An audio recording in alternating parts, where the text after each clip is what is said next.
Bonjour, bonjour à tous et à toutes. J'espère que vous allez bien. Amen. Il y a une personne qui va bien. J'espère que vous allez bien. Oui. En chantant ce chant, je te donne mon cœur. Et je me posais la question en même temps. Je chante souvent ce chant parce que j'aime beaucoup ce chant. Mais est-ce que tout appartient au Seigneur? Wow. C'est une question que je me pose souvent, et à laquelle je n'ai pas toujours la réponse. Et parfois, ce sont les circonstances de la vie qui nous montrent que nous n'avons pas encore tout donné au Seigneur.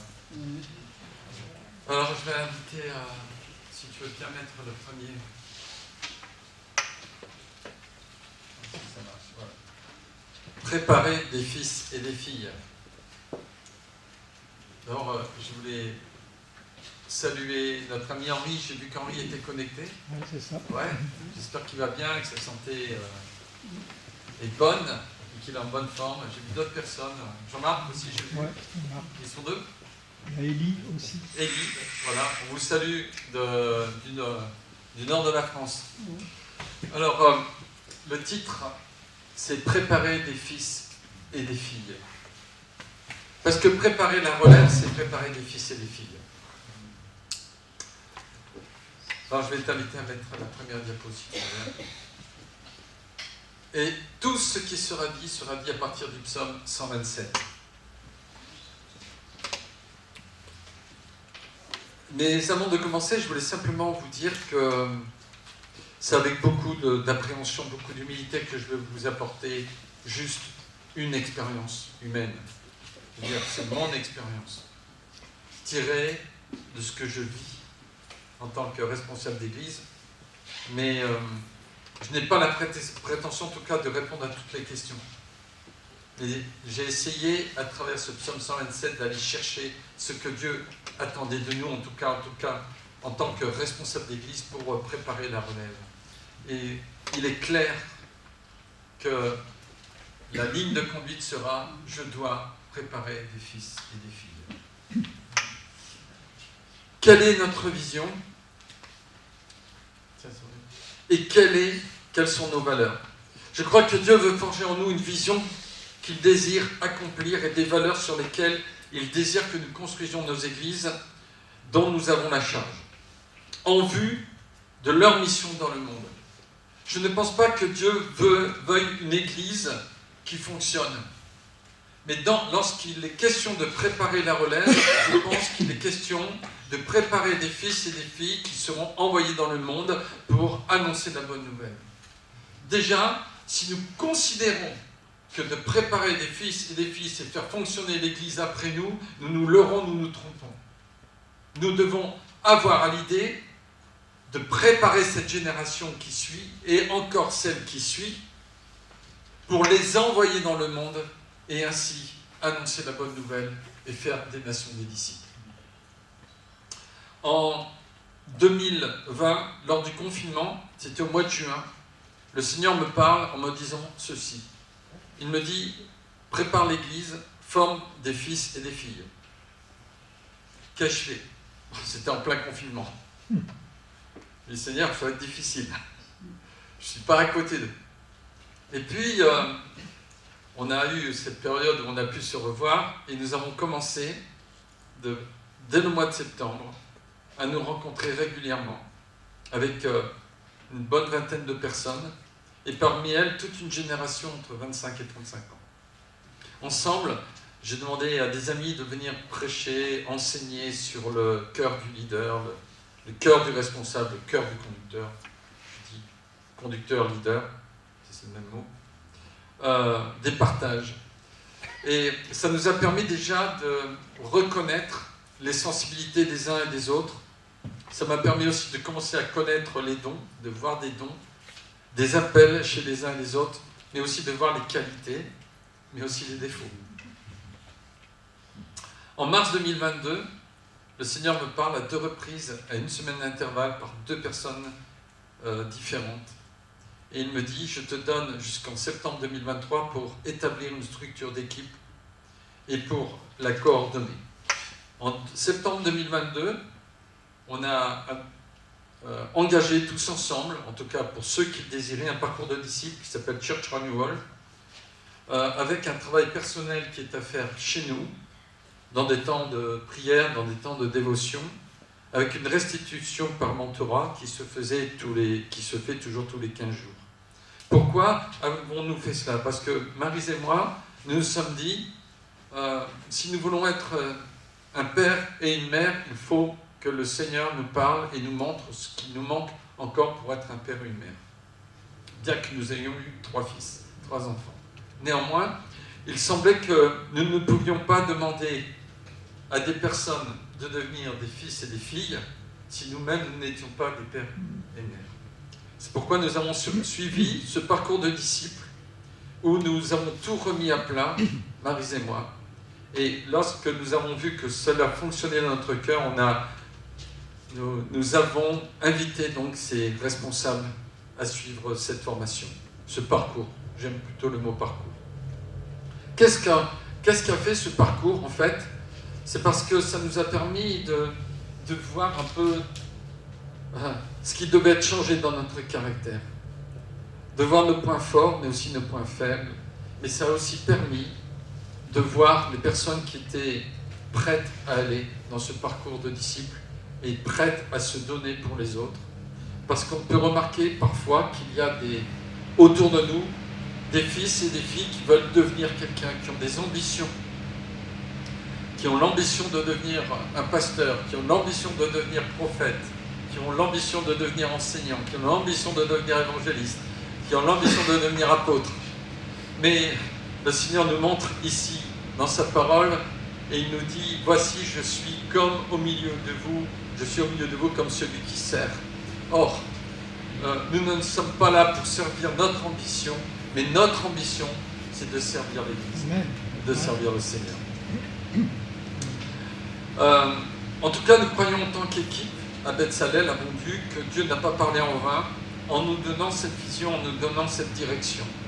Mais la question est, qu'est-ce que Dieu nous dit à nous maintenant? Et je crois entendre une réponse de l'Esprit de Dieu à cette question de Psaume 127. Le thème de ce psaume, c'est la souveraineté de Dieu dans toute la construction et la bénédiction qui en découle. Je crois qu'il y a ici un message qui peut nous interpeller en tant que responsables des églises Anépi. Je vous lis les 2 premiers versets qui seront affichés ici. Cantique des degrés de Salomon. Si l'Éternel ne bâtit la maison, ceux qui la bâtissent travaillent en vain. Si l'Éternel ne garde la ville, celui qui garde la ville veille en vain. En vain, vous vous levez le matin, vous couchez-vous tard et mangez-vous le pain de la douleur. Il en donne autant à ses bien-aimés pendant leur sommeil. Salomon ici va utiliser 2 images de la maison. Celle de la maison, qui est ici peut être traduite par lieu, temple, réceptacle, quelque chose qui est à l'intérieur. Et puis le mot ville, c'est un lieu qui est gardé par un veilleur, c'est un campement, c'est quelque chose qui est sécure. Vous voyez ce que je veux dire? Pour exprimer une vérité profonde. Tout ce que nous construisons, tout ce que nous bâtissons, que ce soit notre couple, que ce soit notre famille, que ce soit notre église, un réseau ou une famille d'églises, si l'Éternel n'est pas l'initiateur, le constructeur de cet édifice, le maître de l'ouvrage, tout cela sera vain. Amen. Et le mot ici pour vain, c'est vanité, vide, mensonge, fausseté, indignité. Voilà ce que c'est. Et beaucoup pourraient répondre que c'est important de travailler, et de travailler dur pour subvenir aux besoins des saints dans l'Église. Mais Dieu ne dit pas que travailler est vain. Il dit que nous pouvons travailler d'une manière que tout le travail que nous allons fournir peut être vain. Et je ne sais pas ce que cela signifie pour vous, mais je n'ai pas envie de travailler et de me dire à la fin, de me retrouver devant le Seigneur, je dis, tu sais, Seigneur, j'ai fait ça, j'ai fait ça, j'ai fait ça, j'ai fait ça, et que le Seigneur me dise, cela a été vain. Qu'est-ce que cela signifie? Que là où la construction implique ma présence, et donc ma volonté, je dois la soumettre à celle de Dieu, qui est lui l'architecte de toute construction, l'architecte du plan final. Je ne m'imagine pas aujourd'hui, mon fils aîné fait construire, ils auront bientôt leur maison, c'est un architecte qui a fait les plans, et je ne m'imagine pas les maçons, les charpentiers choisir leur propre plan ou leur propre... ils risqueraient d'avoir les toilettes en plein milieu de la salle à manger. Si nous bâtissons selon notre propre volonté, sans viser le but ultime de Dieu, nous travaillons en vain. Le contexte dans lequel Salomon écrit ici, dans le psaume 127, il dit que c'est le cantique des degrés. En fait, c'était un cantique pour la route vers la demeure de l'Éternel. Et qu'est-ce que ça veut dire? Est-ce que tu peux mettre la deuxième diapo, s'il te plaît? C'est que on doit encourager la vision du plan final de Dieu et donner une perspective éternelle plutôt qu'un confort éphémère sur la terre. Je m'explique. Si, dans ma vision des choses, ma manière de bâtir l'Église, je recherche un résultat qui est là, maintenant, je me trompe parce que le but de Dieu, lorsqu'il bâtit son Église, a toujours une vision éternelle des choses. Amen. Ouais. Et le problème, c'est que souvent, nous calquons notre ministère, nous calquons notre manière de faire sur des choses éphémères, parce que nous voulons les résultats de maintenant. Regardez David, il aurait bien voulu construire la maison, le temple. Dieu lui a dit, c'est pas ça. Le rôle de David, c'était d'amener la paix dans le pays. Et le rôle de Salomon qui a suivi, c'était de bâtir la maison. Or, David, dans son cœur, il aurait bien aimé bâtir une maison. Et Dieu lui a dit non, ce ne sera pas toi. Et souvent, nous voulons, à travers notre ministère, mettre la paix, combattre, remporter du terrain et aller jusqu'à la construction finale et voir la gloire de Dieu descendre. Or, Dieu a une vision, une perspective qui est bien plus lointaine que la nôtre. Donc, le cantique des pèlerins chantait. Il chantait en montant à Jérusalem à l'occasion des fêtes de Pâques, Pentecôte et la fête des tabernacles. Et le peuple d'Israël, d'une manière prophétique, montait vers le lieu de la demeure de Dieu. Ces cantiques avaient pour but d'aider les pèlerins à se préparer à la rencontre sainte et divine qui les attendait. Ma marche doit être animée de l'espérance du règne de Dieu et de sa présence. Je constate qu'une des choses qui brise le plus l'impact de l'Église aujourd'hui, c'est le manque de perspective éternelle. Je veux devenir pasteur. Et alors? Je veux devenir prophète. Et alors? Est-ce que c'est cela la perspective éternelle de Dieu? Il y a un jeune homme au XVIIIe siècle qui s'est converti à l'âge de 22 ans. Il était fiancé. Je ne me souviens plus de son nom. Vous me pardonnerez. Et cet homme, le jour où il a rencontré le Seigneur, il dit « Je veux tout abandonner et je veux marcher avec Dieu ». Cet homme a tout abandonné. Il est allé voir sa fiancée, il lui a dit « Je suis désolé, mais moi je veux tout donner pour Dieu ». C'est violent comme choix, non? Et il a dit « Je servirai le Seigneur ». Vous savez quelles ont été les 4 années de sa vie? 4 années. Il est mort, malade, à l'âge de 26 ans. Néanmoins, il a écrit un journal qui a impacté les plus grands réformateurs, enfin, les plus grands réveillistes de l'histoire de l'Église, Wesley, etc., etc., ont été impactés par le témoignage de ce jeune homme. Et aujourd'hui, nous sommes encore au bénéfice de ce que ce jeune homme a donné sa vie, parce qu'il a impacté. D'autres ont impacté, et d'autres ont impacté. Est-ce que vous comprenez? La perspective éternelle de Dieu n'est pas la nôtre. Et nous devons avoir une vision qui est beaucoup plus lointaine du royaume que de notre propre vie.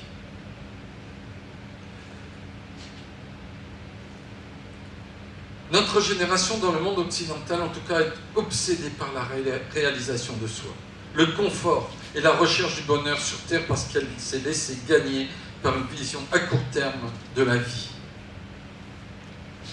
Nous bâtissons uniquement en vue de cette vie ici-bas.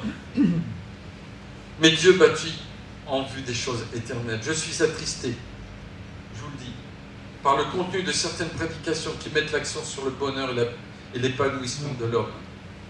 dans la vie terrestre comme ultime but de l'Évangile. Si nous voulons bâtir avec des fils et des filles, il faut qu'on revoie notre message et qu'on les conduise à rechercher les choses éternelles. C'est une discussion que j'ai eue avec mon fils hier soir, dans la voiture, mon second fils. Je lui ai dit, tu sais, Timothée, il s'appelle Timothée, j'ai perdu beaucoup de temps dans ma vie. Et c'est dommage qu'à l'âge de 60 ans, je réalise que j'ai recherché des choses terrestres et j'ai loupé les choses dans ma vie de croyant.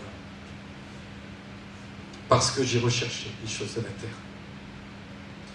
Nous devons cultiver une atmosphère d'éternité dans nos communautés, envisionner le disciple, avoir une espérance éternelle, à rechercher les choses d'en haut, comme le dit Paul aux Colossiens, à bâtir avec les yeux fixés sur le plan final de Dieu. Pourquoi ? Parce qu'adopter une vision de l'éternité, ça va me donner de la force et de la persévérance dans l'épreuve. C'était ce que Paul disait, à tel point qu'il pouvait dire ce que je n'arrive pas encore à dire, Christ est ma vie et mourir m'est un gain. La capacité de renoncer à soi-même pour l'œuvre du royaume. En effet, on peut servir dans le corps pour satisfaire une ambition. Et nous devons dire à nos fils et à nos filles que Dieu nous donne, ne cherche pas à devenir quelqu'un, mais cherche à servir Dieu et son Église. C'est comme ça qu'on fait des fils et des filles. Et puis, quand j'adopte une vision de l'éternité, ça me donne aussi l'espérance dans les circonstances qui sont contraires. La capacité de garder nos yeux fixés sur la gloire de Dieu. Et tout cela est indispensable pour l'avancement du royaume de Dieu sur la terre. Je crois que nous devrions cultiver cette vision d'éternité. Cette vision que tout finira devant et avec le trône de Dieu. Que Dieu aura le dernier mot et que notre vie n'a de sens que si elle est vécue dans la perspective de son règne éternel. Ésaïe a vu le trône de Dieu. Il a dit, ces seules paroles ont été « Envoie-moi, Seigneur ». Vous connaissez peut-être Zach et Raquel Mackenzie qui ont écrit ceci. Ils sont missionnaires. Nous avons la joie de renoncer au confort d'une vie occidentale pour aller servir une nation qui ne connaît pas le Seigneur parce que nous avons vu Dieu sur son trône. Leur vie, aujourd'hui, elle est désormais accrochée à une espérance éternelle qui va au-delà de l'espérance d'un bonheur terrestre. Si on cultive dans nos églises une vision des choses éternelles, des réalités éternelles, une vision de l'éternité, ça va nous permettre de lever une génération de missionnaires qui vont se lever pour donner leur vie pour le royaume de Dieu, parce que leur priorité, ce ne sera pas le bonheur sur la terre, mais ce sera aligné avec le Dieu de l'éternité. Amen. Le problème, et là je vous parle à vous, qui êtes responsables, sur quoi portent nos prédications? Sur qui sont-elles centrées? Est-ce que notre vie et nos prières en tant que leaders, en tant que père et mère, encouragent une vision d'éternité? On va passer à la diapo suivante. Après, il faut construire avec les matériaux de Dieu. Jésus a raconté, vous savez, cette parabole que vous connaissez des deux maisons sur le roc et sur le sable. Une maison solide que Dieu construit, et une maison construite...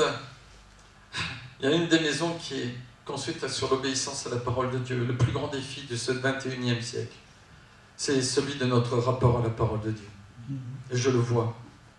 Nous ne bâtissons pas sur l'obéissance à la parole de Dieu dès lors que nous remettons en question ce qu'elle déclare.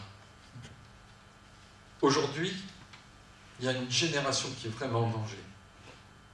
Parce qu'on l'appelle et on la conduit à remettre en question la véracité de la Bible comme étant pleinement la parole de Dieu. Et le résultat, c'est désastreux. On part vers une déviation progressive. Et ne nous étonnons pas de voir des couples en faillite et des couples qui divorcent de plus en plus dans nos églises. J'ai eu l'occasion en juin dernier de voyager en Suisse et de rencontrer des jeunes responsables à Lausanne, à Morges, à Genève, ou des futurs responsables d'églises locales. Et je peux vous dire combien a été ma surprise lorsque j'ai appris que certains d'entre eux vivaient, écoutez bien, en concubinage. La parole de Dieu n'était pas leur référence. Et il a fallu les convaincre de revenir à une vision biblique de la manière dont ils devaient vivre leur vie. Et quand vous discutiez après, tous vous disiez « je sais ce que dit la Bible ». C'était étonnant, n'est-ce pas? Ils avaient une connaissance de la Bible, ils avaient un rapport à la Bible qui n'était plus celui, en tout cas, que j'ai connu. C'est-à-dire que ça ne remettait pas en question leur manière d'être et leur manière de faire. Je ressens le besoin pressant, dans les temps que nous sommes, pour la jeune génération, de les amener dans les fondements bibliques solides, loin des théories libérales et pleines de compromis qui cherchent à concilier le système de ce monde et la parole de Dieu. Des hommes, et il y en a beaucoup que je pourrais vous citer, mais je ne vais pas le faire, ont accepté de perdre leur vie pour défendre la vérité des Écritures. Et le problème, c'est que notre génération, et je me mets dans cette génération, c'est que nous sommes prêts à perdre la vérité des Écritures pour défendre notre propre vie. Paul dit aux Éphésiens, en acte 20, « C'est pourquoi je vous déclare aujourd'hui que je suis pur du sang de vous tous, car je vous ai annoncé tout le conseil de Dieu sans rien cacher.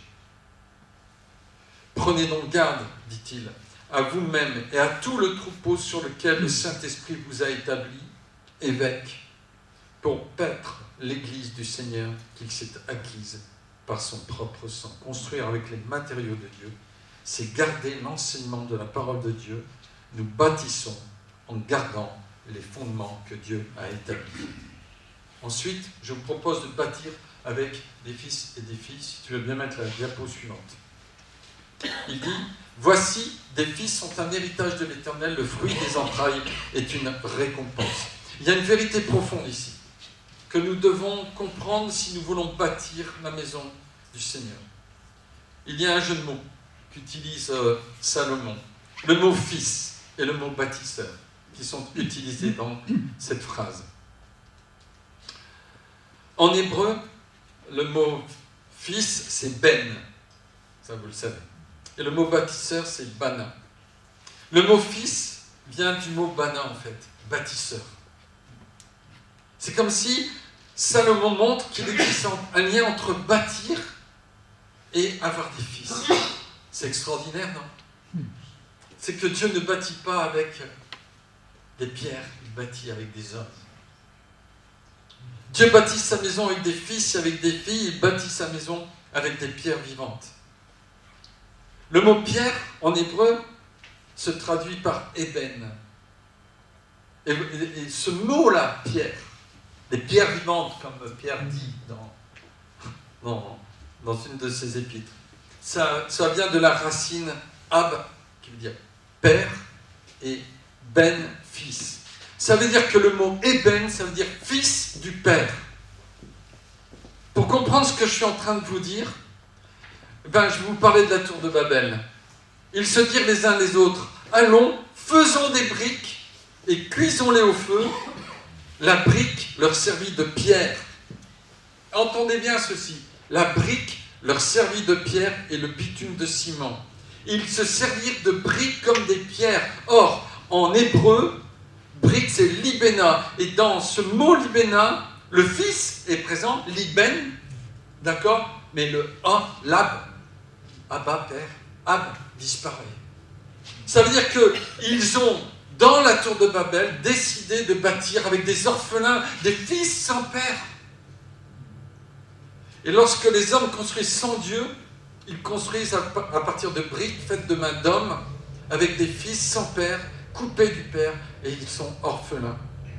Et cette maison ne résiste pas, vous le savez, vous connaissez l'histoire de la tour de Babel, elle n'a pas d'avenir, elle est vouée à la destruction, au jugement. Un fils sans père est un orphelin. Je parle en connaissance de cause. Les orphelins n'ont pas d'héritage. Les orphelins sont sans sécurité. Il y a beaucoup de personnes qui ont un esprit orphelin dans les églises. beaucoup. Et nous luttons sans cesse avec ces esprits orphelins. Et parfois même, je dois le dire, il y a des responsables qui sont orphelins dans leur cœur. Il m'a fallu être guéri de cet esprit pour commencer à devenir un véritable père. Des églises d'orphelins ne sont pas une bénédiction. Parce qu'il n'y a pas un sentiment d'appartenance, il n'y a pas de l'esprit de famille dans une église d'orphelins. Les orphelins sont centrés sur soi. Pourquoi? Parce qu'ils sont insécures. Ils ne sont pas engagés envers les autres. Essayez de voir des fils qui se comportent comme des orphelins. Regardez dans les comportements et vous verrez. Il y a un esprit d'indépendance, un esprit de compétition. Il y a de l'individualisme. Il n'y a pas d'interdépendance avec les autres. Ils veulent être seuls, tout seuls, et se sécuriser seuls, vivre pour eux. Ils sont animés par la peur de manquer. Il n'y a pas de générosité dans leur cœur. Il n'y a pas de confiance dans l'autorité. Du coup, il n'y a pas de culture de l'honneur dans ces églises-là. Ils portent des masques par honte de se montrer tels qu'ils sont. Il y a un manque d'honnêteté, d'intégrité, de vulnérabilité.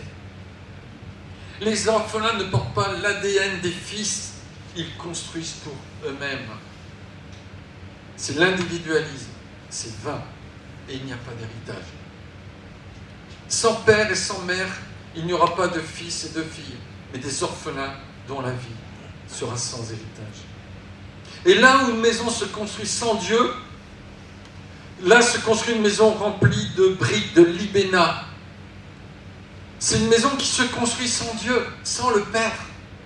Et chaque fois que j'ai voulu construire avec des personnes qui n'étaient pas des fils, qui n'avaient pas une mentalité de fils, d'ébène, des fils du Père, j'ai vu tout s'écrouler autour de moi.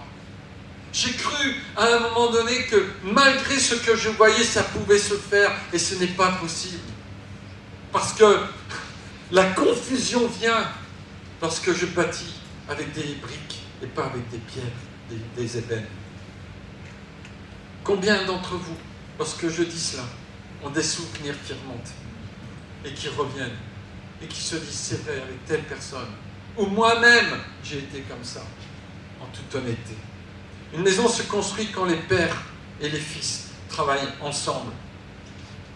Alors je sais que parfois il y a ce jeune homme, le fils qu'on appelle le fils prodigue, qui dit donne-moi mon héritage. Et bien il se comporte comme un orphelin.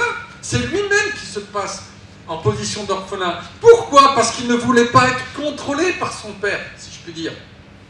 Il ne voulait pas, il voulait faire comme il avait envie. Et regardez où il en est arrivé. Dieu m'a mis à cœur de former des fils et des filles. Et quelle responsabilité nous avons, n'est-ce pas?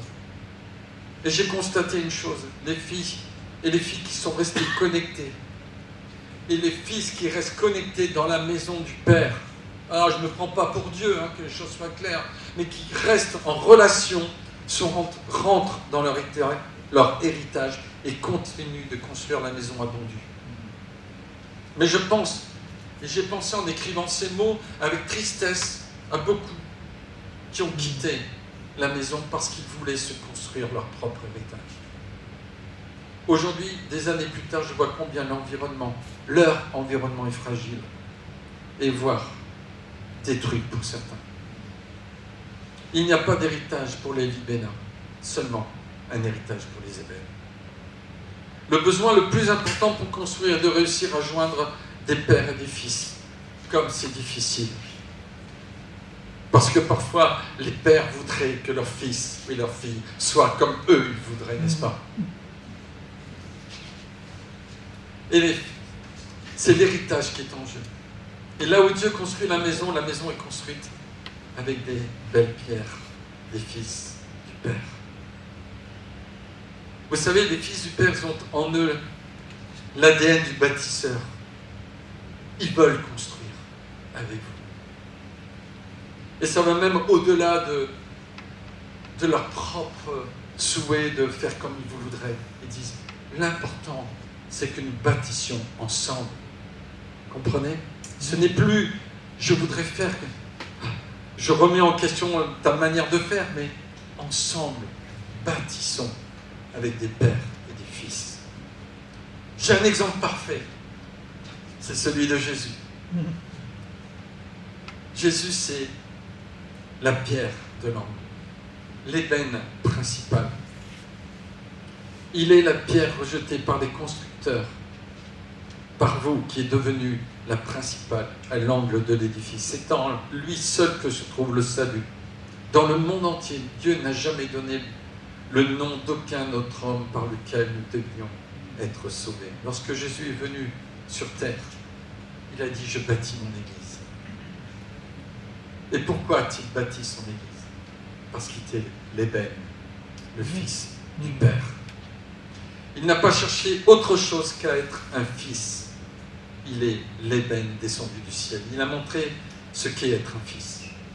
Regardez, pourtant, il est le Fils de Dieu. Pourtant, il était celui qui était la parole vivante, la parole faite chair. Une soumission entière à son Père, une confiance totale en son Père. Il faisait tout ce que le Père lui montrait, dit-il. Se nourrissait de toute parole qui sort de sa bouche. Alors que Satan vient le tenter, il reçoit cette parole Réma, il sort cette parole Réma à Satan, il lui dit « L'homme ne vivra pas de pain seulement, mais de toute parole qui sort de la bouche de Dieu. » Il le disait pour nous, mais il le disait aussi pour lui. Il disait « Moi, je me nourris de ce que le Père me demande de faire. »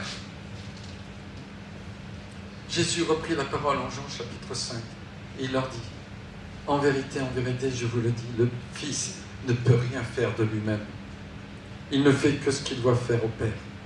Et tout ce que le Père fait, le Fils aussi le fait pareillement. Car le Père aime le Fils et lui montre tout ce qu'il fait. Il lui montrera des œuvres plus grandes que celles-ci, afin que vous soyez dans l'étonnement. » Le Fils s'est offert au Père et le Père a bâti avec lui.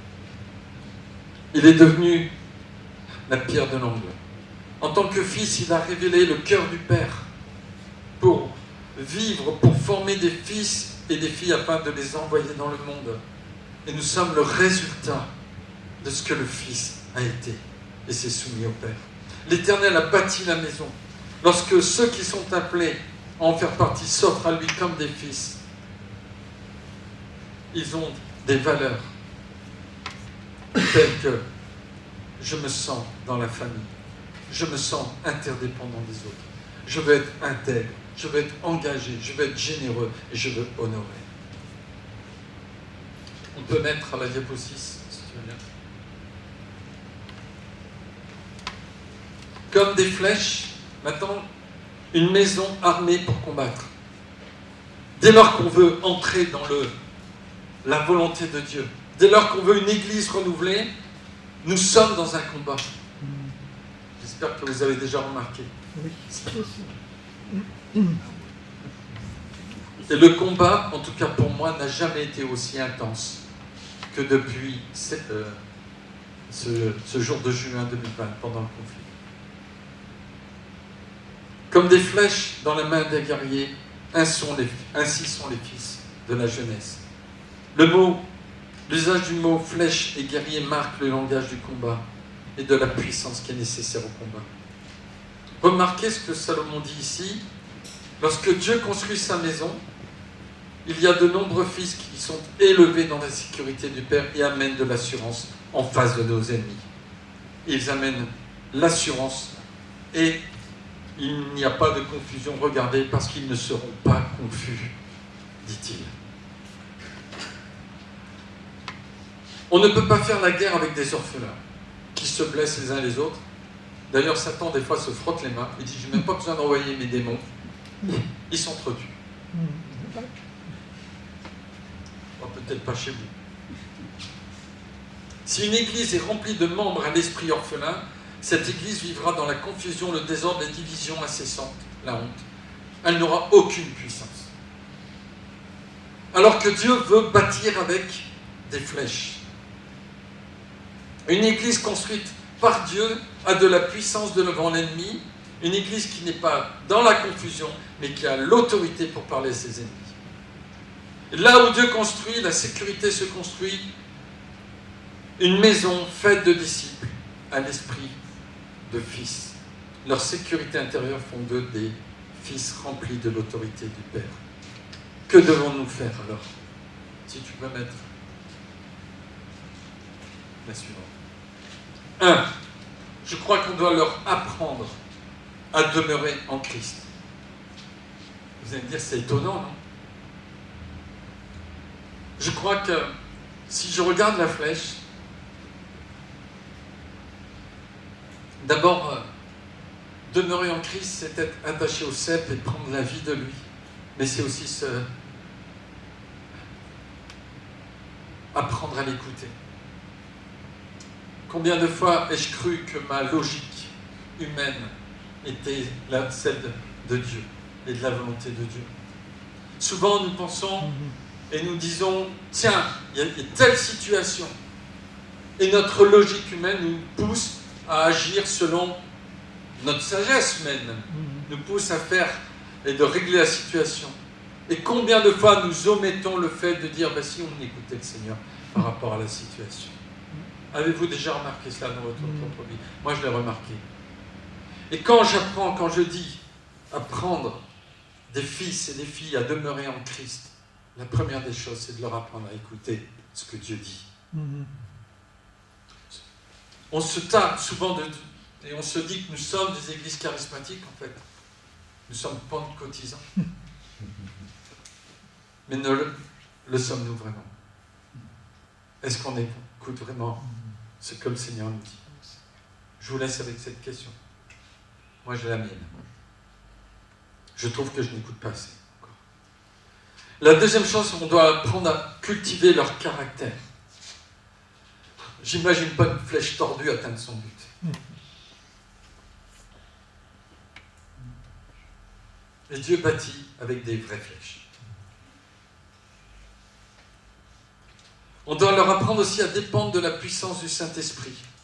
Ce n'est pas la flèche qui se lance elle-même. C'est la main de Dieu qui bande l'arc et qui lâche la flèche. Sinon, il n'y a pas de puissance. Et il faut leur apprendre à diriger comme des fils et des filles de Dieu matures. Déjà, on doit expliquer nos choix à nos fils et nos filles. Si je veux être un père, je ne dis pas « fais ceci » ou « fais cela ».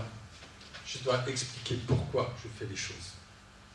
Mon fils aîné me disait, il me dit « Papa, ce que j'ai aimé avec toi et maman, c'est que vous expliquiez les choses. » Et le jour, je me souviens qu'un jour, nous parlions avec nos deux plus grands fils, et puis on parlait, vous savez, de sortir en discothèque, etc.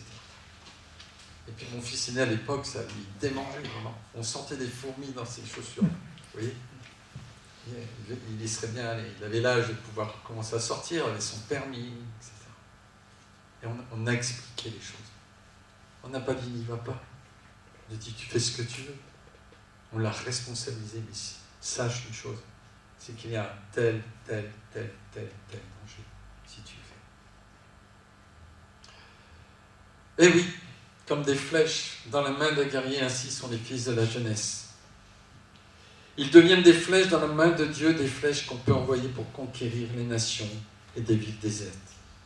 Ésaïe 54 dit, en effet, tu déborderas à droite, à gauche, ta descendance envahira les nations et peuplera les villes désertes. Il y a tellement de villes désertes autour de nous. Nous devons aussi, en tant que père et mère, être des carquois pour porter des flèches. Le verset 5 dit « Heureux l'homme qui a rempli son carquois. Ils ne seront pas confus quand ils parleront avec des ennemis à la porte. » Je crois que l'Éternel nous lance un appel pour nous, responsables des églises d'Anépi. C'est le temps de devenir intentionnellement des carquois. Je m'explique. Le carquois est caché dans le dos. À un moment donné, il va falloir s'effacer et avoir le courage de le faire. Même si on pense être toujours indispensable.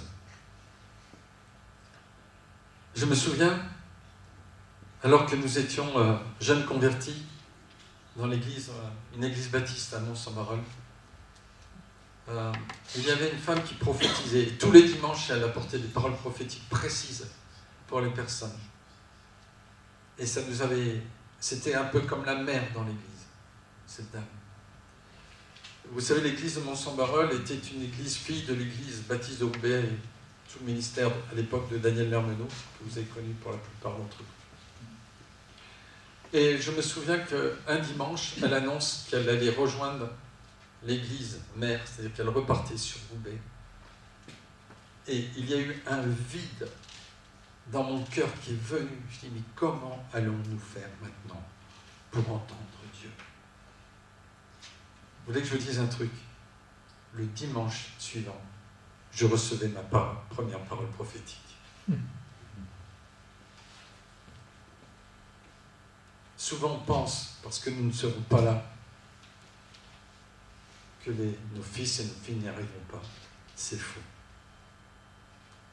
Ils feront encore des erreurs, ils se tromperont, mais Dieu a la main sur eux et leur permettra de réussir aussi. Je crois qu'on doit être caché dans le dos. Le carquois est un lieu sûr où les flèches sont déposées en attendant d'être tirées. Je pense qu'on doit être des modèles, mes frères et mes sœurs. Des modèles d'intégrité, des modèles d'humilité. Et ce que je vous dis là, je ne l'ai pas encore atteint, personnellement. Nous devons être d'abord ce que nous voulons que nos fils deviennent. Une dernière diapo, et après j'en ai fini.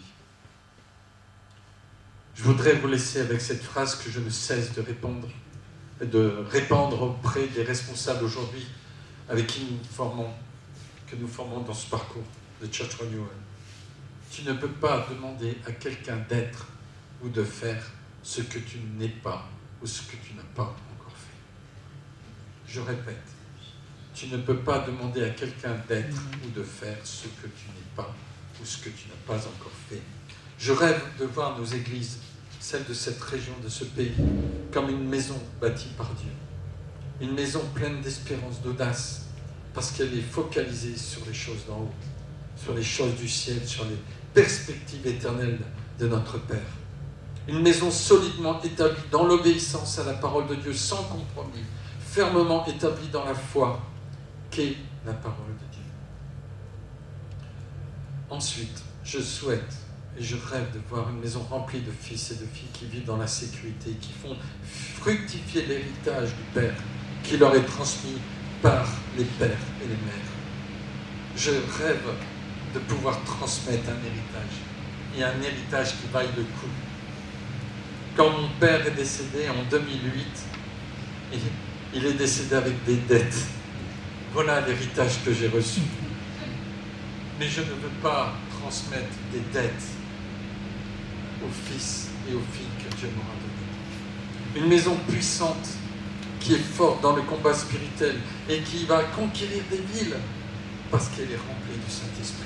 Et parce que les fils et les filles auront été construits, bâtis comme droitement, avec une flèche, ça c'est la parole de Dieu. Ils seront envoyés. Ils seront envoyés, vous savez pourquoi? Parce que je serai un carquois. Et Dieu, voyant le carquois caché dans son dos, et voyant les flèches, il prendra la flèche et il les enverra partout dans cette région. C'est mon rêve, vraiment. Et ce n'est pas un rêve qui est impossible, c'est une réalité et une promesse de Dieu. Celui qui bâtit avec des fils et des filles ne bâtit pas en vain. Je vous laisse avec ça.